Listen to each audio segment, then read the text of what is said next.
ఆకాశవాణి ప్రాంతీయ వార్తలు చదువుతున్నది కె సుగుణ. ముఖ్యాంశాలు. ఆంధ్రప్రదేశ్లోని అన్ని ప్రాంతాల అభివృద్దికి చర్యలు తీసుకుంటున్నామని ముఖ్యమంత్రి నారా చంద్రబాబు నాయుడు పేర్కొన్నారు. తెలంగాణలోని గ్రామాలు, పురపాలక సంఘాల్లో వీధి దీపాల పర్యవేక్షణ ఉండాలని ముఖ్యమంత్రి రేవంత్ రెడ్డి అధికారులను ఆదేశించారు. తిరుమల శ్రీ వెంకటేశ్వర స్వామి వారిని మారిషస్ ప్రధానమంత్రి నవీన్ చంద్ర రామ్గూళం దర్శించుకున్నారు. ఆంధ్రప్రదేశ్కు 41,170 మెట్రిక్ టన్నుల యూరియా వివిధ పోర్టుల ద్వారా చేరుకోనుందని వ్యవసాయ శాఖ మంత్రి కింజరాపు అచ్చెన్నాయుడు తెలిపారు.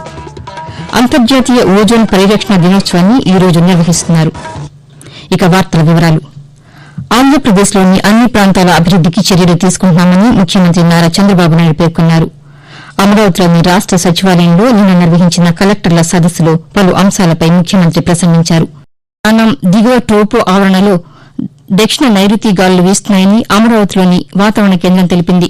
దీని ప్రభావంతో ఆంధ్రప్రదేశ్లో రానున్న 3 రోజుల పాటు తేలికపాటి నుంచి మోస్తరు వర్షాలు కురిసే అవకాశం ఉందని వాతావరణ శాఖ అధికారి ఎం వెంకట్రావు తెలియజేస్తూ, ఈ రోజు ఉత్తర కోస్తా ఆంధ్రప్రదేశ్ మరియు దక్షిణ కోస్తా ఆంధ్రప్రదేశ్ లో తేలికపాటి నుంచి మోస్తరు వర్షాలు లేదా ఉరుములతో కూడిన జల్లులు కొన్ని చోట్ల కురిసే అవకాశం ఉంది. ఉరుములతో కూడిన మెరుపులు మరియు బలమైన గాలులు గంటకు 30 నుంచి 40 కిలోమీటర్ల వేగంతో వీచే అవకాశం ఉంది.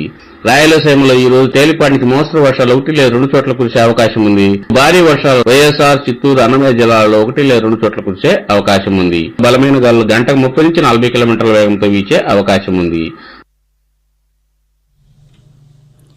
మరోవైపు తెలంగాణలోనూ రానున్న 3 రోజుల పాటు తేలికపాటి నుంచి మోస్తరు వర్షాలు, పలు జిల్లాల్లో భారీ వర్షాలు కురిసే అవకాశం ఉందని హైదరాబాద్ వాతావరణ కేంద్రం తెలిపింది.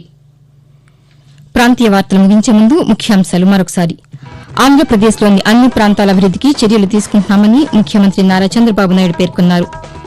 తెలంగాణలోని గ్రామాలు, పురపాలక సంఘాల్లో వీధి దీపాల పర్యవేక్షణ ఉండాలని ముఖ్యమంత్రి రేవంత్ రెడ్డి అధికారులను ఆదేశించారు. తిరుమల శ్రీ వెంకటేశ్వర స్వామి వారిని మారిషస్ ప్రధానమంత్రి నవీన్ చంద్ర రామ్గూళం దర్శించుకున్నారు. ఆంధ్రప్రదేశ్కు 41,170 మెట్రిక్ టన్నుల యూరియా వివిధ పోర్టుల ద్వారా చేరుకోనుందని వ్యవసాయ శాఖ మంత్రి కింజరాపు అచ్చెన్నాయుడు తెలిపారు. అంతర్జాతీయ ఓజోన్ పరిరక్షణ దినోత్సవాన్ని ఈ రోజు నిర్వహిస్తున్నారు. ఆకాశవాణి ప్రాంతీయ వార్తలు ఇంతటితో సమాప్తం. తిరిగి 7 గంటల 5 నిమిషాలకు జాతీయ వార్తలు వింటారు.